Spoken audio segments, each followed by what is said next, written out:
Usikum və nəfsi bitəqvallah, ya ibadallah. Əssəlamu aleykum cəmiən və rəhmətullah və bərəkətuh. Özümü siz əziz dəyərli qardaşlarımı, bacılarımı, əziz möminləri, möminələri, inanclı möminləri, möminələri ilahi təqvaya riayət eləməyə dəvət edirəm.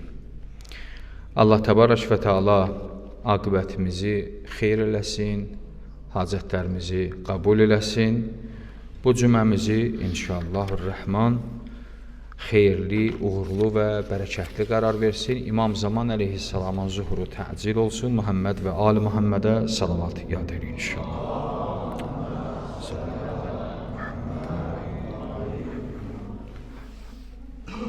Keçən gün İmam Sadiq əleyhissalamın şəhadət günü idi. Biz o cür ki, imama məclis tutmalıydıq. Bəzi səbəblərdən dolayı məclis qeyd edə bilmədik və özümə borc bildim ki, bu cümə o imamdan təbərrük olaraq söhbət eləyək, onun həyatından və eyni zamanda o ağanın adına da bir ehsanımız bugün cümədən sonra baş tutsun. Allah hər kəsdən qəbul eləsin inşallah. Allah Teala cümələrinizi mübarək qərar versin. Mən söhbətimdən qabaq bir dənə Quran ayəsini istəyirəm oxuyam. Ayə Bələd surəsinin 4-cü ayəsidir. Uca Allah Bələd surəsinin 4-cü ayəsində buyurur: Ləqəd xələqnəl insənə fi kəbəd. Bu ayə tablodur. Görürsən, bəzi vaxt insan bir tablo vurursan, o həmişə sənin yadında saxlayır da bəzi məsələyi. Ya ən sevdiğin şəxsin şəklini vurursan evin bir küncünə ki, həmişə ondan yad eləyəsən. Həmişə o sənin xatırında ola, yadında ola. Bəzi ayələr var, tablodur. Tablo budur ki, deyir, başın daşa dəydi, o ayəyə bax və o ayədən ibrət götür. Bu ayə o ayələrdən də tablo ayədir. Burada Allah Teala buyurur ki, Ləqəd xələqnəl insənə fi kəbəd. Biz insanları çətinlikdə yaratdıq. Yəni, insan düşünə ki, mən bu dünyada rahat olacam, rahat yaşayacam və heç bir problemim olmayacaq, deyir, bu insan bu cür düşüncəsi bu ayənin əleyhinədir, əksinədir. Allah Teala buyurur, deyir, mən sizi kəbəddə yaratdım. Yəni, siz çətinlikdəsiz. Bu dünya həyatı bunu tələb edir ki, insan çətinlikdə olsun. İnsanın bu düşüncəsi yetərlidir ki, deyək ki, bu dünya düzəni belədir. Dünya düzəninin tələbatı budur. İndi çətinliklər insan həyatlarında fərqlidir. Bəzilərində başqadır, bəzilərində fərqlidir. İndi burada nə qədər qardaş bacılar var. Əgər hərəsi bir kağız götürə, bir qələm götürə, hərə öz problemini yaza, minlərdən həyatında hər kəsin bir problemi var. Minlərdən problem var. Maraqlı da budur ki, problemi olan insan bəzi vaxt şeytan ona vəsvəsə eləyir, ona bu cür ilğa eləyir ki, nə? Səndədir bu problem, başqa insanlarda bu problem yoxdur. Yox, bu belə deyil. Bu ayə vurğuluyor ki, hər kəsin özünün bir problemi var. Bəzən də insana şeytan ilğa eləyir ki, niyə məhz sən bu problemə düşdün? Yəni, bu şikvə deyirlər, şikayətdir. Yəni, elə bil Allaha əlazübillah etirazdır. Niyə? Mən belə olmamalıydım. Və ya bu mənim başıma gəlməməli idi, mən bu cür olmamalıydım. Niyə məsələn mən bu cür olmalıydım? Bu şikvədir, bu şikayətdir, bu etirazdır. O Əmirəl-Mömininin bir dənə hədisi var, buyurur ki, deyir, bəzi dualar var, ümumiyyətlə kökdən müstəcab deyil. Müstəcab olmayan duayı eləməyin mənası yoxdur. Qəbul olunmayan duaya amin demək olarmı? Yox. Bir dua ki, bilirsən kökdən qəbul deyil. Amin demək heç mənası yoxdur. O qəbul deyil. Yusuf surasında Allah nədən danışır? Allahın əziz peyğəmbərinin başına gələn hadisə. Biz bəzi vaxt elə düşünürük ki, mən Allahın qarşısında əbdəm, qulam, bəndəyəm. Gərək ki, Allah Taala mənim bəndə olduğuma görə mənə bir güzəştləri ola, bir stupqalar ola. Gərək ki, mən öz aləmində belə düşünürəm. Amma Allah Taala o ayələrdə bizə başa salır ki, bu intizar səhvdir, düzgün deyil.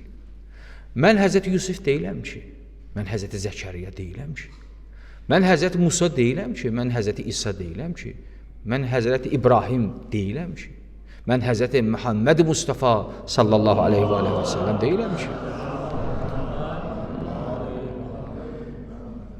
Və 12 imam həyatına baxın. Hansının həyatında çətinlik olmayıb? Əksinə onların həyatında elə bir çətinliklər olub ki, onlar bizə nümunə olaraq danışılır. Allah Quran-ı Kərimdə Həzrəti Yaqubdan danışır. Yaqubun oğlanlarının xəyanətindən danışır. Allahın peyğəmbəri idi. Uzun müddət oğlunun fərağətində, ayrılığında ağladı, iki gözü kör oldu. Həzrəti Yusuf heç nəyə quyuya atıldı. Quyudan çıxdı, getdi saraya, sarayda başına hadisə gəldi, getdi illərdən zindanda otdu, ondan sonra gəldi, əmir oldu. Həzrəti İbrahimi mancanaqda o da atmadılarmı? Həzrəti Musanın Firondan olan dastanını danışmışam. Başına nə işlər gəldi Həzrəti Musanın? Peyğəmbərin başına oyun gəlmədimi? Peyğəmbərin zülmlə, əziyyətlə 23 il peyğəmbərlik missiyasına Peyğəmbər davam elətdirdi. Peyğəmbərdən sonra insanlar hidayət olmuşdu, tohidə gəlmişdi. Problem bitdimi? Problem bitmədi. Peyğəmbərin təyin elədiyi şəxs necə oldu? Onların haqqına nə qədər zülm oldu? Əli əleyhissalamın qapısı yandı, haqqı tapdalandı. Məsciddə başına qılınc dəydi, xanım Zəhra şəhid oldu. İmam Həsənin öz xanımı onu zəhərlədi. İmam Hüseyni Kərbalada müsəlmanlar qanına qəltan elədi. Xanım Zeynəb o səhnələri gördü, göz yaşı tökdü. Bunlar var. Yəni saysaq bəlkə də bitməz. Bunlar nə üçündür? Allah Taala insanın məqamı nə qədər yuxarı getdikcə, o qədər Allah Taala onu imtahana çəkir. Bu insanın imtahanıdır. Deyir, həmişə müşküldə, hədislərdə deyir, problemlər baş verəndə demə bu görüb görəcəyimiz bu olsun. Deyir, ilahi, məni bu imtahandan başı uca çıxardı. Məni bu imtahanda küfrə düşənlərdən qərar vermə. Bəzi vaxt insan səbri o qədər az olur ki, imtahanların qarşısında insan diz çökür və başlayır şikvə eləməyə, şikayət eləməyə. Bu şikayət yanlış şikayətdir. Bu bizim getdiyimiz yolun əleyhinədir. Quran ayələrinin əleyhinədir. Quran ayələr bizi dəvət edir səbrə, təvəkkülə. Təvəkkül nədir bilirsiniz? Allaha arxalanmaq. Bir nəfər gəldi Peyğəmbərin zamanında. Peyğəmbər hədis demişdi təvəkkül haqqında. Dedi o, fəmən yətəvəkkəl alallah fəhuvə həsbuh Quran ayəsi. Hər kəs Allaha təvəkkül eləsə ona kifayətdir. Allaha təvəkkül nədir? Yəni mən arxamda Allahı bilirəm. O mənə bəsdir. Deyir, ona bəsdir. Allah öz ona yardım eləyər. Gəldi məscidə dəvəsini buraxdı, girdi namaza, dedi fəmən yətəvəkkəl alallah fəhuvə həsbuh. Hər kəs Allaha təvəkkül eləsə ona bəsdir. Dəviyi buraxdı, namaza girdi. Namaz qutardı məsciddə, çıxanda gördü, dəvə yoxdur. Əcəb, dəvə yoxdur. O yanı gəzdi, bu yanı gəzdi, özünü ora vurdu, bura vurdu, dəvə yoxdur. O əsəbləşdi. Mən Allaha təvəkkül elədim. Dedim ki, Allah mənə bəsdir, başıma gələn dəvə yoxdur. İtdi dəvə. Peyğəmbərimizin xidmətinə yetişdi. Ya Rasulallah, bəs mən bu ayəni oxudum, inandım. Bu nədir? Peyğəmbərimiz ona təvəkkülü başa saldı. Dedi, təvəkkül o deyil. Təvəkkül nədir bilirsinizmi? Təvəkkül budur ki, sən öz vəzifəni yerinə yetirəsən, Sonra Allaha təvəkkül eləyəsən ki, o şeylər ki, sənin əlində deyil. Artıq Allah onlardan səni qoruyur. Bəzi vaxt insan səfərə çıxır. Maşının akkumulatoru xarabdır. Maşının təkəri xarabdır. Maşın problemi içində itibbadır. Remen xarabdır. Haçarı sal deyir, fəmən yətəvəqqəl əlallah fəhəvə həsbə, bismillahirrahmanirrahim, xod deyir, gedir. Yolda başı daşa dəyəndə, indi nə oldu bu? O dəvənin məsələsi oldu da. Deyir, əvvəl maşını bütün çək eləməlisən. Uzun səfərə çıxırsanız, hər şey qaydasındadır. Hər bir şey, problemi yoxdur. Remen vurursan, o yoldakı 120-dir, orada 200-dən getməli deyilsən ki, hamısına riayət eləyəsən, Allaha təvəkkül eləyəsən. İndi sual, yaxşı da mən bunları gördümsə, təvəkkülün nə yeri qaldı? Bəli, təvəkkül hardadır, bilirsinizmi? O şey ki, artıq sənin əlində deyil. Məsələn, yolda gedirsən, birdən bir yekə daş dığırlandı, gəldi, başına düşdü. Təvəkkül burada qoruyur. Və yaxud sənin əlində deyil, mənim bütün hər şey qaydasında, maşınımda heç bir problem yoxdur, mən hər bir şey qaydasında, birdən-birə qabağımda bir möhkəm tormuz vurdu, mən ona yapışdırdım. Bu təvəkkül burada işə yarayır. Və yaxud yolda təsadüfən nəsə baş verdi, mənlik olan bir şey deyil. Təvəkkül budur ki, onlardan Allah səni qoruyur. Onda təvəkkül düzdür. Bu ərəb gəlsəydi, dəvəsini bağlasaydı, özü də möhkəm bağlasaydı, ətrafına da baxsaydı, girib namaz qılıb çıxsaydı, dəvəsini itirsəydi, hə, onda biraz şübhəyə düşə bilərdi. Amma gəlib dəviyi tamamilə boşlayıb, namaza durub, sonra gəlib, məsələn, təvəkkül. İmam Sadiq əleyhissalamın zamanında, sözümü gətirək İmam Sadiq ağanın həyatına. Biz İmam Sadiq ağanın həyatında baxırıq, hər bir şey öz qaydasında. İş, ticarət, İmam Sadiq eləyib bunları. İmam Sadiqin zamanında ağa ticarət üçün Məkkəyə gedir. Məkkədən qaydanda Mədiniyə doğru bunlar hərəkət eləyəndə yolda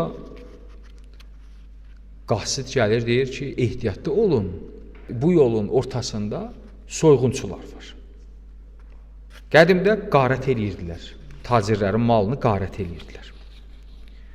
İki dənə ən böyük nemət var. Biri salamatlıqdır, biri əmin-amanlıqdır. Bunlar ən mühüm nemətdir. Salamatlıq və əmin-amanlıq.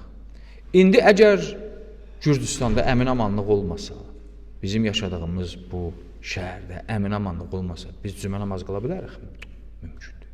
İkincisi də sağlamlıq. Allah hər kəsə şəfa versin, bütün xəstələrə şəfa versin. Əgər bir adam xəstə olsa, o da cümədən məhrum olar da, cüməyə gələ bilməz. Görürsən, bəzi vaxt dostlardan xəstələnirlər, cümədən məhrum olurlar, məsciddən məhrum olurlar. Bu nemətdən məhrum olurlar. Xəstəlik də bəzən nemətdən insanı məhrum eləyir.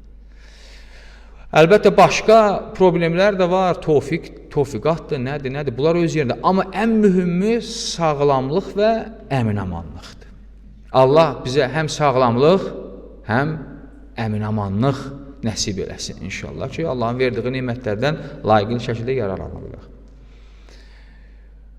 Xülasə, qasid gəldi, dedi ki, yolun başında soyğunçular var. Tacirlər əlaqə düşdülər. Aparıblar, Məkkədə cinsi satıblar, pul kisələrdə qayıdırlar Mədiniyə, dedilər yolda.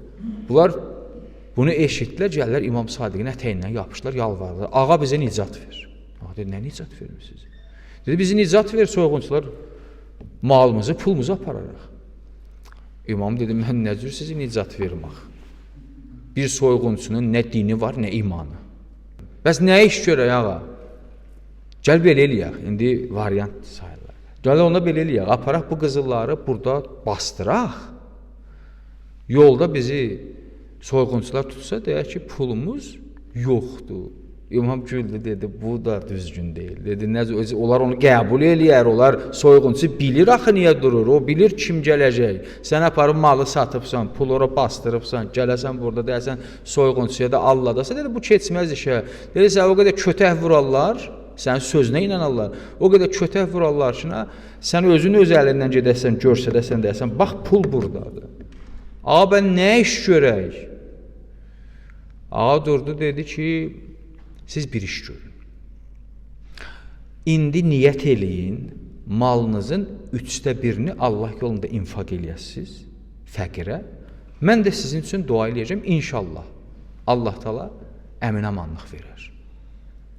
İndi 1/3 3 manatın 1 manatını vermək asandır. 300 dolların 100 dollarını vermək asandır.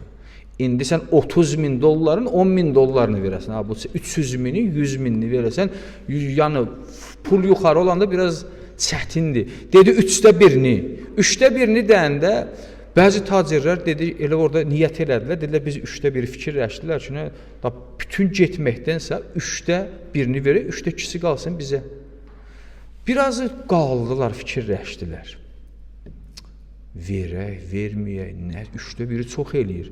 Dedilər, məcbur niyyət elədilər. Bizim niyyət iki cür olur. Bir var, digər niyyətdə gərək həmişə Allahı, qurb, Allaha yaxın olmağa görə niyyət eləyəsin. Qurbətən ilallah, Allah rizasına görə. Dedilər, yaxşı da biz də niyyət elədik. 1/3 elə bunlar niyyət elədilər ki, ağaya təqdim eləyirlər. Bir də gördülər, soyğunçular özü gəldi. Atdan çapa-çapa gəldilər, yetişdilər. Bu soyğunçuların o başında dayanan düşdü, dedi ki, içinizdə Peyğəmbər nəvəsi varmı? Hamısı bir-birinizə bax, İmam Sadiqi görsətlər. Dedi, budur. Ağa baxır, gəldi. Dedi, Allahın salamı olsun sənə, yəbnə Rasulallah. İmam Sadiq ağamına salam dedi. Dedi ki, mən gəlmişəm sizə təzim eləyəm, baş əyəm. Ağa dedi, niyə? Dedi, bu gecə cəddin Peyğəmbər yuxuda gördüm. Peyğəmbər buyurdu ki, bir karvan gələcək, mənim nəvəm var o karvanın içərisində. Məbada sən ona bir barmaq uzadasan. Ondan bir işin ola. Deyir, bu qədər təkid elədi, mən bu günü gözləyirdim ki, görəm belə bir şey, yuxumu istəyirdim, test eləyəm, onu dedi, mənəm. Dedi, siz əmin-amanlıqdasınız, bu heç sizi özüm Mədiniyə qədər aparıram. Ki, yolda başqa soyğunçular sizin karvana hücum eləməsin. Mən özüm sizi bizzat Mədiniyə çatdırıram. Bunlar hamısı bir-birinin üzünə baxdılar. Mədiniyə çatanda imam dedi, gətirin 1/3. 1/3 yığdılar, dedi, aparın filan fəqirlərə çatdırın. Bu imamın həyat tərzidir. İmamın həyat tərzində bunlar var. Bu cür dastanlar çoxdur. İmam ibrətdən doludur. Bəzi vaxtda olub ki, imamdan bəzi insanların bəzi gözləntiləri olub, imam deyib ki, bilmirəm. Biz elə düşünürük, imam həmişə qeybdən xəbər var. Yox, Allah istəsə. Biri gəldi İmam Sadiq əleyhissalamın xidmətinə. İmam Sadiq əleyhissalama buyurdu ki, ya Resulullah, pul ver, pula ehtiyacı var dedi. İmam dedi, yoxdur.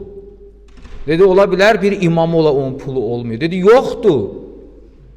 Hey imam dedi, yoxdur, bu bir söz dedi. İmam dedi ki, yoxdur. Dedi, bəs sizdə kun fəyəkun var axı. Kun fəyəkun nədir? Siz nəyə olduysanız olar. Yəni, imam dedi, bəli, bizdə kun fəyəkun. Dedi, bə niyə yoxdur? Dedi, yoxdur. İmam onun əlindən tut, dedi, indi əğini vur yerə. Bu cür davanını vurdu yerə, yerin təkindən qızıl parçalar çıxdı. Bunun gözü hədəqəsinə işə çıxdı. Dedi, bu nədir? İmam dedi ki, bu sənin əğinin altı dolu qızıldır. Dedi, nə cür qızıldır? Dedi, bu yerin təhində qızıl var. Dedi, mən birdən dua elədim, Allah yerin təhindəki qızıl gətdi sənin əğinə. Dedi, götürüm, dedi, aman da əl vurma. Niyə? Dedi, əgər belə olar ki, biz elə o gücdən istifadə eləyək də onda hamı işsiz qalar. Da mən İmam Sadiq ticarət eləmərəm, xums yığmaram, zəkat götürmərəm. Da elə gedərəm fəqirin evinin qabağında deyərəm, davanını vur yerə, qızıl çıxar. Bu nizamın əleyhinədir. Dünya nizamının əleyhinədir. Deyir Allah Teala bu dünya nizamını kəbiddə yaradıb, çətinlikdə yaradıb. Gərək insan bu dünya nizamında çətinliyə düşə ki, Allah ona əcr verə. Sənin heç bir çətinliyin olmasın, onda cənnət nəyə lazımdır? Deyir, cənnətdədir o arzuladığın ki, heç nəyin çətinliyi olmur, o cənnətdədir. Cənnətin tərifi nədir? Deyir, cənnət ona deyirlər ki, sən eləcə iradə eləyəsən. İradə nə deyəcək? Zehnindən keçə. Bunu istəyirəm, o sənin qabağında hazırdır. İndi, əziz tamaşaçılar deyəcəklər, bu nə danışır? Mənim danışdığım Quran ayəsidir, mənim danışdığım hədisdir. Bütün canlılar ölümü dadacaq. Buna inanmaq biraz çətindir. İnsanın gərək imanı o həddə ola ki, qeybə düzgün inam gətirə. Qeybi düzgün başa düşə bilər. Və cənnət odur ki, sən orada rahat olasan. Yox, bu dünyada elə bir şey yoxdur. Hər kəsin bir dənə problemi var, bir müşkülü var. Kimisi fəqirçilikdədir, kimisi xəstəçilikdədir, kimisi savadsızlıqda problemi var. Hər kimisi evi yoxdur, kimisi evi var, onun qoruyucusu yoxdur. Birinin maşını var, birinin maşını başına bəladır, birinin pulu var, birinin pulu başına bəladır, birinin fəqirçilik başına bəladır. Hər adam bu dünyada bir cür imtihandadır. Deyir, həyatla imtihan olur insan. Həyatda imtihan olur. Bu imtihanlar bitmir və nə də bitməyəcək. Əgər bitsəydi, aləmlərə rəhmət olan Peyğəmbərin vaxtında bitərdi. Bitdi mi? Yox, bitmədi. Peyğəmbərin başına gələn hadisələr əvvəldə də dedim. İmam Zaman əleyhissalam hal-hazırda qeybətdədir. Elə imam bizdən hamısı əfsəldir da. Rahatçılıq olsaydı, o çətinlikdədir. Min neçə ildir çətinlikdədir, qeybətdədir. Demək, bu aləmdə yoxdur rahatçılıq. Sadəcə Allahdan istəmək lazımdır ki, bu ömür payı ki, Allah Taala bizə əta eləyib, onu başa vurana qədər imanda, əməldə Allah bizi büdrətməsin inşallah. Bu ömür payımızda layiqli şəkildə yaşayıb, layiqli şəkildə dünyadan köçməkdə Allah özü bizə tövfiqat nəsib eləsin. Allah'a and verirəm izzət və cəlalına, Allah Təbarək və Teala bizləri behişt əhlindən qərar versin. İmam Sadiq ağam bir dənə də hədisi var. Bunu çox xülasə bir sətirdə deyirəm, söhbətimi bundan da tamamlayım. İstədim İmam Sadiq ağadan yadigar bir neçə hədis oxuyaq ki, o haqqında haqqı əda olsun. İmam Sadiq əleyhissalam buyurur ki, Lə-əhlil cənnə ərbə əlamat. Deyir, cənnət əhlinin 4 dənə sifəti var. Deyir, hər kəs deyir, cənnətə gedə gərək onda bu 4 dənə sifət olar. Bu 4 dənə sifətin şərhi var, şərhini eləmirəm. Sadəcə ad gətirirəm 4 sifətdən. O 4 sifətin biri nədir? Birincisi budur ki, deyir, cənnətə gedən insanın sifəti bu cür olmalıdır. Deyir, o həmişə təbəssümdə olmalıdır. Təbəssümdə olmalıdır. Təbəssüm, həqiqi təbəssüm. Bəzi insanlar var, yalandan belləyir. Yalandır. Yalandır bu. Bir nəfər deyirdi, Avropada yaşayırdı. Deyirdi, mən Avropada o cənnət əhlinin sifətlərini görürəm. Deyirəm, nə sifət görürsən? Deyir, orada hamı bir-birinə təbəssümü. Hay, hay. Hamı bir-birinə gülür. Tanıdı, tanımadı, təbəssüm eləyir. Deyir, şərqə gəlirəm, şərqdə salam var, təbəssüm yoxdur. Hamı bir-birinə maraqlı baxır. Heç təbəssüm. Deyir, cənnət əhlinin sifəti budur ki, təbəssüm. Dünən bir qardaşdan danışırdım, Avropaya köçür. İstədim onu buradan xatırladım. And içirdi, deyir ki, düzdür. Deyirlər ki, o biri getmişdi Avropaya, dedi, burada düzlük var, nəzm, intizam var, ədalət var, nə var. Deyirdi, bunlar var, düzdür. Amma burada zərrə qədər mənəviyyatdan əsər əlamət yoxdur. Mənəviyyat adında bir şey yoxdur. İndi bura gəldik, deyirik ki, cümə namazı olaydı ikar. Gedəydik, duada oturaydik. Gedəydik, filan şəhadətdə iştirak eləydik. Deyib, bunlardan o qədər məhrumam ki, burnumun ucu göynüyür o mənəviyyatdan ötəri. Bəzən də bu cürdür. İndi orada var, amma qurudur. Təbəssüm var, amma mənəviyyat yoxdur. Orada istəyəsən bir mənəvi ləzzət alasan, yoxdur. Vallahi deyirəm, bu məscid bizə böyük neymətdir. Allaha şahid gətirirəm. Bu məclislər bizə böyük neymətdir. Bu yaxşı da ki, bu məscid var, həftədə bir dəfə gəlirik, otururuq, danışırıq, biraz ürəyimiz açılır. Ən azından bir-birimizi görürük. Həftələrlə biz bir-birimizi cümə namazı olmasa görəsi deyilik də. Məsciddə cəmaət namazı olmasa bir-birimizi tez görəsi deyilik. Allahın böyük nemətidir ki, ən azından həftədə biz bir-birimizi yaxından görürük, təbəssüm eləyirik, xoş əhval eləyirik. İmam Sadiq əleyhissalam buyurur, cənnət əhlinin sifəti biri budur ki, onun təbəssümü ola üzündə. İkincisi budur ki, onun dili yumşaq ola. Bəzi insan namaz da qılsa belə dili ilandır, çalır, ürgənif bu adam. Bu adam dilini yumşalda bilmir, vurur. Da bu xəsiyyətidir. Deyir, cənnət əhlinin sifəti belə deyil. Cənnət əhlinin sifəti budur ki, onun dili gərək yumşaq ola. Yumşaq deyilsə gərək məşq eləyəsən ki, dilini yumşaldasan. Görürsən, bəzi insan var, onun bədən quruluşu o cür deyil. Amma gedir, məşq eləyir, bədən quruluşunu gözəlləşdirir. Gərək məşq eləyə. Bəzi insan dili namazda qılsa, namaz qılandan intizar var, dili yumşaq ola. Əksinə namaz qılan dili iynədir, zəhərdir, tökür. Bəs bu namazınla dili düzgün deyil. Cənnət əhlinin sifəti bu deyil. Üçüncü budur, İmam Sadiq əleyhissalam buyurur, deyir, cənnət əhlinin sifəti budur ki, onun qəlbi rəhmlə dolu ola. Möhkəm olmuyor, rəhmlə dolu ola. Dördüncü sifəti də budur ki, deyir, cənnət əhlinin sifəti budur ki, o əl tuta, əl tuta. Hər kəsə əl tuta, imkanı həddində əl tuta. Ata, ana, qardaş, bacı, qohum, əqrəba, dost, əl tuta. Bu əl tuta. Görürsən, bəzi vaxt insan evə qonaq çağırır, xanımı deyir ki, mənim tərəfimdən gələnlərə süfrə açacağım, sənin tərəfindən gələnlərə süfrə yoxdur. Və yaxud əks olur, kişi deyir ki, mən yeməyi alıram, sənin qohum, əqraban gəlməsin, ancaq mənim öz tərəfim gəlsin, onlar üçün. Yox, bu belə deyil. Cənnət əhlinin sifəti, İmam Sadiq əleyhissalam deyir, bu deyir, o gərək əl tuta. Niyə belə bu söz var, deyir, əl tutmaq əldən qalıb. Əl əleyhissalam bu işi görüb, əziz Peyğəmbərimiz bu işi görüb, insanların əlindən tutub, insanlara yardım eləyib, insanlara kömək eləyib. İnsanlara yardımın da qayda qanunu var, yol yöntəmi var. Deyir, heç vaxt bu yardım eləyən insan bu düşüncədə olmalı deyil ki, nə? Gərək bir adam mənə ağız açmalıdır, mən ona nəsə verməliyəm. Yox, sən özün baxırsan, əgər nəsə ehtiyacı varsa, heç onun ağzı açmağına gərək yoxdur ki. Ona özün kömək eləyirsən. Allah sənə and verəm izzət və cəlalına, öz böyüklüyünə, əzəmətinə, rəhmətinə, izzətinə, öz dediyimizə, özümüzə əməl eləməkdə bizə yar və yardım ol. İlahi, getdiyimiz yolda qədəmlərimizi möhkəm elə, aqibətimizi xeyirli elə. Bizi İmam Sadiq ağanın həqiqi davamçılarından və bu məktəbin davamçılarından qərar ver. Pərverdigar-ı aləm, İmam zamanımızın zuhrunu təcil elə. Ağamızın gəlişinlə gözlərimizi şad, qəlbimizi sevindir. Dualarımız qəbul olsun, hacətlərimiz müstəcab olsun. İmam Zaman əleyhissalamın zuhru təcil, Muhammed və Muhammed salavat verin inşallah.